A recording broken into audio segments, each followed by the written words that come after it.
100 कोटी सांगली दिगंबर मेडिकलच्या समोर अचानकपणे 3 ते 3:15च्या दरम्यान खड्डा डांबरी रस्त्याला पडलेला आहे। जवळजवळ 6x7चा रस्ता एकदम खाली खचला आणि जवळजवळ खाली डांबरी रस्त्याचा पदर आणि खालचं मुरुम जवळजवळ 5 ते 6 फुटाचं अंतर होतं। दुर्दैवानं या ठिकाणी जीवितहानी किंवा कुठल्या गाडीचा अपघात या ठिकाणी झाला नाही, अन्यथा मोठी दुर्घटना आज या ठिकाणी झाली असती। आणि हा जो काय रस्ता केलेला आहे केंद्र सरकारच्या फंडातून महापालिकेच्या देखरेखीखाली जवळजवळ 15 कोटी 20 लाख रुपयाचा कोल्हापूर रोड ते वालचंद कॉलेज हा 5 किलोमीटरचा हा रस्ता केलेला आहे।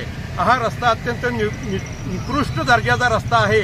या डांबरी रस्ता करत असताना या रस्त्याच्या खाली भराव किंवा रस्ता उकरून मजबूतपणे हा जो काय रस्ता करायला पाहिजे होता त्या पद्धतीनं हा रस्ता केला गेलेला नाही।